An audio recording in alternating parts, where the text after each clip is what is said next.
پر ساری کائنات کو نور ایمان دینے والی ہستی، اور حضرت عائشہ رضی اللہ عنہ کو لقمے بنا کے کھلا رہے ہیں۔ کمال۔ حضرت عائشہ رضی اللہ تعالیٰ عنہ وہ بڑی بڑی بوٹیاں ہوتی تھیں نا، وہ اٹھا کے ایسے نوچتیں اور پھر رکھ دیتیں، روٹی کا ٹکڑا اٹھاتیں۔ میرے نبی وہی بوٹی اٹھاتے جہاں حضرت عائشہ نے نوچا ہوتا تھا، وہیں دکھا کے کرتے تھے، ان کی محبت کو لینے کے لیے اور ہمیں سکھانے کے لیے۔ تو حضرت عائشہ رضی اللہ تعالیٰ عنہ گلاس اٹھاتی اور یہ پیا، یہ رکھا۔ میرے نبی اٹھاتے اور جہاں حضرت عائشہ کے ہونٹ لگے ہوتے تھے وہاں ہونٹ رکھ کے،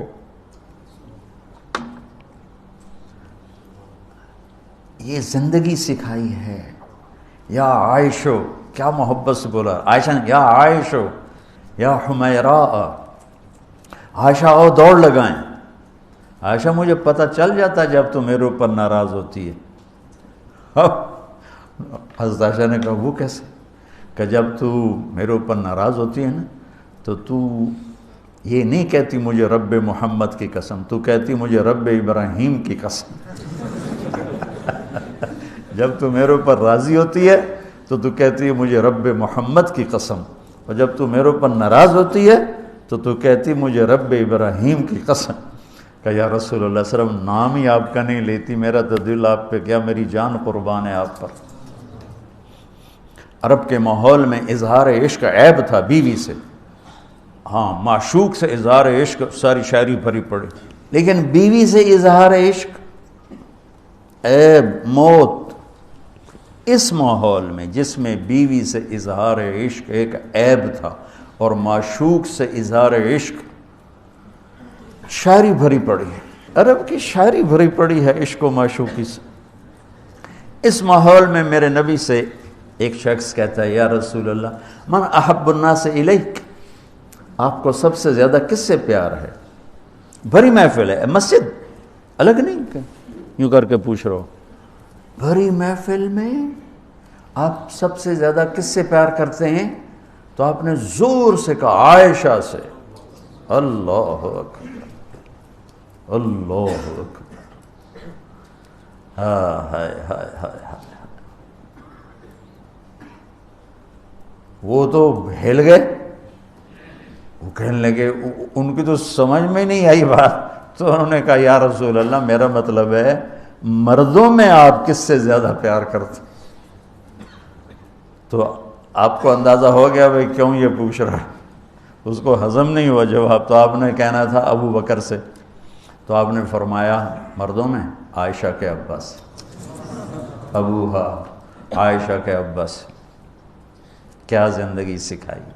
ہن لباس لکم وانتم لباس لہن، یہ تمہارا لباس ہیں، تمہیں کتنا ہی غصہ چڑھے لباس تو نہیں پھاڑو گے، تمہیں غصہ چڑھے بیوی کو بے عزت نہ کرو، بیوی کو غصہ چڑھے تو کرتا پھاڑے گی، اپنا دوپٹے کو آگ میں ڈالے گی، نہیں اس کو بچائے گی۔ صرف پاگل یہ کام کرتا ہے۔ اسی ایک لفظ لباس کے اندر زندگی گزارنے کا پورا طریقہ موجود ہے، اور اسی کے اندر بیواؤں کی، مطلقہ کی، رنڈوے کی شادی کا اشارہ خوبصورت موجود ہے کہ لباس کے بغیر تو ایک لمحہ انسان نہیں گزار سکتا، تو اس کو رواج دینا یہ ہمارے ذمے ہے، اور اپنے نبی کی معاشرت کو بتانا یہ ہمارے ذمے ہے۔ ہم تو ان مسائل میں پڑ گئے جن کا نہ جنت سے تعلق ہے نہ جہنم سے تعلق ہے، الٹا وہ مسائل جس میں زیادہ اختلاف ہے اس میں زیادہ بولنا، زیادہ تقریریں کرنا، اس چیز نے ہمیں اپنی منزل سے بہت دور کر دیا، ہم کھو گئے ہیں، کہیں اور چلے گئے ہیں۔ تو اس عرب کے ماحول میں میرے نبی نے لباس بنا کے دکھایا۔ اور صفیہ رضی اللہ تعالیٰ عنہ چھوٹے قد کے تھے، اونٹ پہ سواری کے لیے وہ خود نہیں کر سکتی تھی، آپ نے اپنا گھٹنا آگے کر دیا، حضرت صفیہ نے آپ کے گھٹنے پر پاؤں رکھا اور اس کو زینہ بنا کے آپ نے ان کو اوپر چڑھایا، زینہ بنا کے۔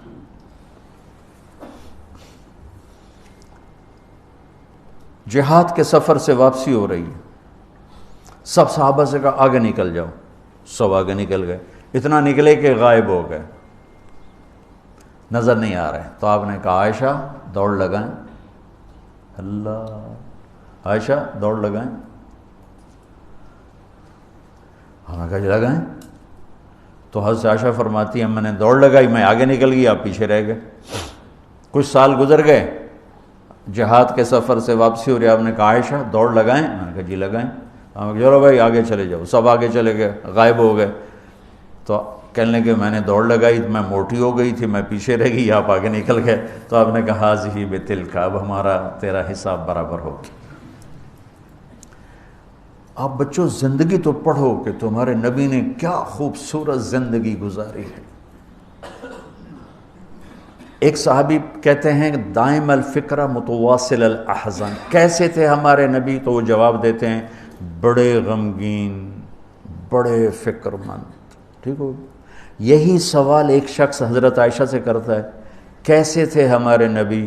کہتی ہیں کان ضحاکن بسامن، بڑے ہنسنے والے، بڑے مسکرانے والے۔ ایک کہہ رہا ہے بڑے غمگین، بڑے فکر والے، ایک کہہ رہی ہیں بڑے ہنسنے والے، بڑے مسکرانے والے۔ یہ فرق کیوں ہے؟ ایک نے دیکھا ہے مسجد کے ماحول میں، وہاں نبوت کی ذمہ داری مقدم ہے، اور اس کا احساس آپ پر وزن ڈال رہا ہے۔ اما عائشہ نے دیکھا مسکراتا ہنستا، کہاں؟ گھر میں۔ گھر میں آپ مسکرانے والے ہیں، آپ ہنسنے والے ہیں، اور نبوت کی ذمہ داری ہے، درد بھی ہے، لیکن اس کو اندر چھپا لیا ہے۔ اب بیگم کو ہنس کے دکھا رہے ہیں، خوش ہو کے دکھا رہے ہیں، اور ان کے ساتھ لاڈ کر رہے ہیں، ان کے ساتھ پیار کر رہے ہیں۔ جہاد کا سفر ہے، جہاد کا، اور سفر کے لیے تیاری کا اعلان اور کوچ کا اعلان۔ حضرت عائشہ اونٹنی پہ بیٹھیں، گلے میں دیکھا ہار کوئی نہیں۔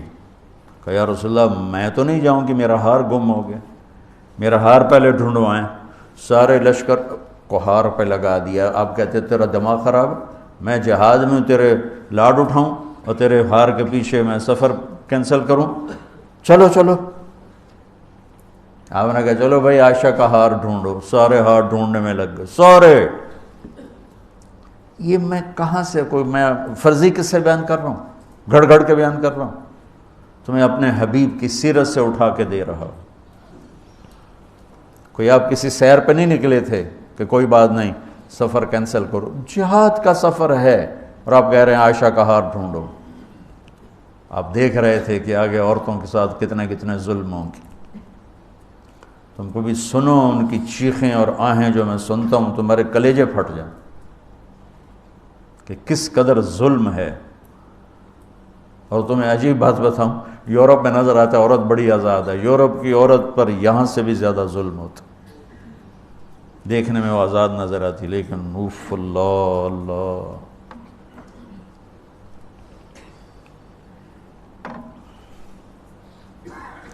شام ہو گئی تو قافلہ رک گیا، اب تو بھائی شام ہو گئی، ہار نہیں ملا۔ مغرب عشاء کے لیے تو پانی موجود تھا۔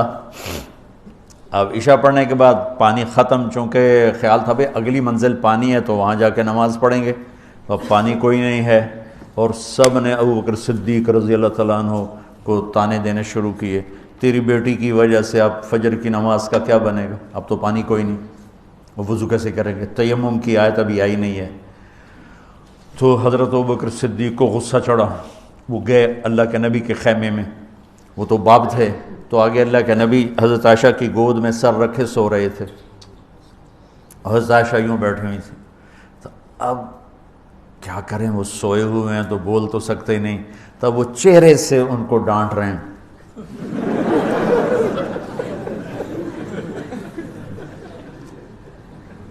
اور آگے بڑھ کے انگلی یہاں ماریں، ٹک یوں، وہ کہتی میں ایسے ہو گئی تاکہ انگلی کے درد سے میں یوں نہ ہوں کہیں اللہ کے نبی جاگ نہ پڑیں، تو ٹک ٹک ٹک ٹک، تیری وجہ سے آج سارے صحابہ تکلیف میں اور پانی کوئی نہیں ہے، گویا چہرے سے سارا کچھ کہہ رہے ہیں، یوں کر رہے ہیں، چہرے سے سارا کچھ بتا رہے ہیں، اور غصے میں باہر آ گئے۔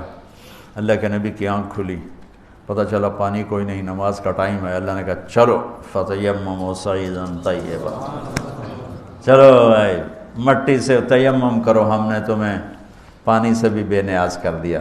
تو پھر سعد بن عبادہ کہنے لگے ابو بکر تیرے گھرانے کی یہ پہلی برکت تھوڑی ہے، اور بھی بڑی برکتیں پہلے ملی ہیں۔ پہلے سب ناراض ہو رہے تھے، پھر سارے خوش ہو گئے کہ یہ کیا مل گیا، اللہ نے ہمیں تیمم دے، کسی امت کو تیمم نہیں ملا۔ دیکھو نا، یوں کر کے کر لو، اس سے کوئی پاک ہوتا ہے؟ اور پھر یوں ایسے کر لو، چلو بھائی غسل سے بھی فراغت ہو گئی، پانی کوئی نہیں ہے، تمہیں غسل کی ضرورت پڑ گئی ہے، تو اتنا ہی کام ہے، ضربتان۔ حضرت عمار بن یاسر نیا نیا تیمم کا حکم آیا تھا، پتہ تھا نہیں کیسے کرنا ہے، تو وہ سفر میں تھے تو ان کو ضرورت پڑ گئی نہانے کی۔ ان کا اب وضو کے لیے تو تیمم ہے بھائی، یوں کر لو، لیکن نہانے کے لیے تو تیمم کیسے کروں گا؟ تو سارے کپڑے اتار کے ریت پہ کبھی یوں لوٹ کبھی یوں ہو رہا، کبھی یوں ہو رہا، تھے بھی بڑے لمبے چوڑے عمار بن یاسر، آ کر کہنے لگے یا رسول اللہ آج میں نے یوں تیمم کیا۔ آپ نے کہا انما یکفی کا ضربتان، ارے وہاں بھی تجھے 2 ضربیں کافی تھیں، یہ اور یہ۔